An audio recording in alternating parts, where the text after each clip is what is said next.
Hello everyone, welcome to career guidance YouTube channel.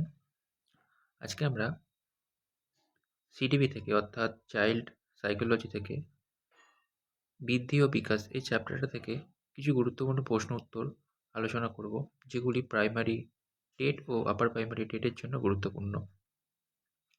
আসুন আমরা প্রথম প্রশ্ন দেখি। বৃদ্ধি কোন ধরনের প্রক্রিয়া? বৃদ্ধি এটি একটি জৈবিক ও শারীরিক প্রক্রিয়া। 2 নম্বর প্রশ্ন, বিকাশ কোন ধরনের প্রক্রিয়া?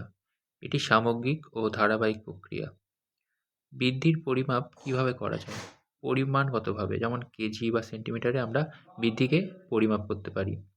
বিকাশের মূল্যায়ন কিভাবে করা যায়? বিকাশ গুণগত পর্যবেক্ষণের মাধ্যমে আমরা পরিমাপ করতে পারি। 5 নম্বর, বৃদ্ধি ও বিকাশের মধ্যে কোনটি আগে থেমে যায়? বৃদ্ধি। 6 নম্বর প্রশ্ন, বিকাশ কি কোনো স্তরে থেমে যায়? না, এটি আমৃত্যু পর্যন্ত চলে।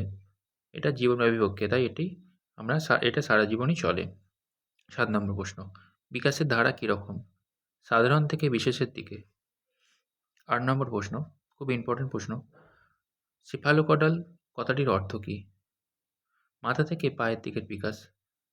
যেমন উদাহরণ, একটি শিশু জন্মাবার পর প্রথমে তার মাথার ওপর নিয়ন্ত্রণ আনে, যেমন তার ঘাড় শক্ত হয়, তারপর সে বসতে শেখে এবং সব শেষে সে পায়ের ওপর নিয়ন্ত্রণ পেয়ে হাঁটতে শেখে, অর্থাৎ বিকাশটা ওপর থেকে নিচে নামে। এটাকে বলা হচ্ছে সেফালোকডাল। 9 নম্বর প্রশ্ন, এটাও খুব গুরুত্বপূর্ণ প্রশ্ন, প্রক্সিমোডিস্টাল কথাটির অর্থ কী? দেহের কেন্দ্র থেকে দূরবর্তী অংশের দিকে বিকাশ। অর্থাৎ একটা উদাহরণ দেওয়া যায়, শিশু প্রথমে তার পুরো হাত ব্যবহার করে কোনো জিনিস ধরতে চায়। একটা শিশু যখন আমরা দেখি, সে কোনো কিছু যখন ধরতে চায় তার পুরো হাত ব্যবহার করে। তারপর ধীরে ধীরে আস্তে আস্তে সে তার কবজি এবং সব শেষে সে আঙুলের সূক্ষ্ম ব্যবহার শেখে। এটাই হচ্ছে প্রক্সিমোডিস্টাল। 10 নম্বর, পরিণমন কিসের ওপর নির্ভর করে?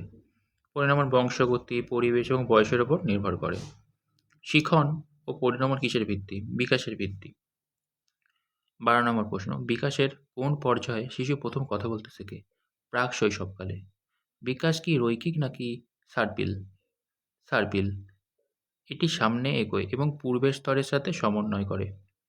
14 নম্বর, বৃদ্ধির একটি উদাহরণ দাও। যেমন একটা শিশুর উচ্চতা, ওজন এগুলো বৃদ্ধি পাচ্ছে, যেটা আমরা পরিমাপ করতে পারি, এটাই বৃদ্ধির উদাহরণ। আর বিকাশের একটি উদাহরণ দাও। শিশু স্পষ্ট করে কথা বলতে পারা, সাইকেল চালানো শেখা, এটা বিকাশের উদাহরণ। 16 নম্বর প্রশ্ন, ব্যক্তি পার্থক্যের মূল কারণ কি? বংশগতি ও পরিবেশের ভিন্নতা। 17 নম্বর প্রশ্ন, বৃদ্ধির হার কি সবসময় সমান থাকে? না, বৃদ্ধির হার সবসময় সমান থাকে না, বিভিন্ন বয়সে বৃদ্ধির হার কম বেশি হয়। 18 নম্বর প্রশ্ন, বিকাশের ক্ষেত্রে পরিবেশের প্রভাব কেমন? বিকাশের ক্ষেত্রে পরিবেশের প্রভাব অত্যন্ত গুরুত্বপূর্ণ ও সুদূরপ্রসারী। 19 নম্বর প্রশ্ন, জন্মগত বৈশিষ্ট্যগুলো কিসের দ্বারা নিয়ন্ত্রিত হয়? অবশ্যই বংশগতির দ্বারা নিয়ন্ত্রিত হয়।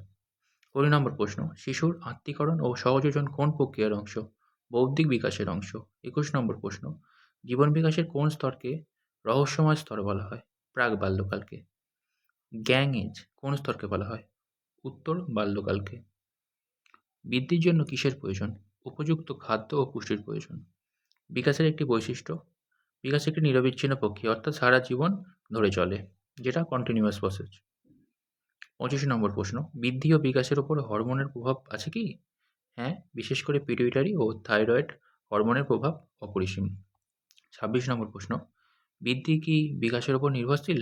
না, বৃদ্ধি বিকাশের উপর নির্ভরশীল নয়, তবে বিকাশ অনেক সময় বৃদ্ধির ওপর নির্ভর করে। 27 নম্বর প্রশ্ন, শিশুর কৌতূহল কোন স্তরে সবথেকে বেশি দেখা যায়? শৈশব ও বাল্যকালে। 28 নম্বর প্রশ্ন, সামাজিকীকরণ বা সোশ্যালাইজেশন কিসের অংশ?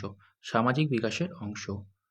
29 নম্বর প্রশ্ন, সঞ্চালনমূলক বিকাশ মোটর ডেভেলপমেন্ট কয় প্রকার? 2 প্রকার। একটা হচ্ছে স্থূল সঞ্চালনমূলক বিকাশ আর একটা হচ্ছে সূক্ষ্ম সঞ্চালনমূলক বিকাশ। 30 নম্বর প্রশ্ন, লাস্ট প্রশ্ন, আঙুল দিয়ে পেন্সিল ধরা কোন ধরনের বিকাশ? এটি সূক্ষ্ম সঞ্চালনমূলক বিকাশ।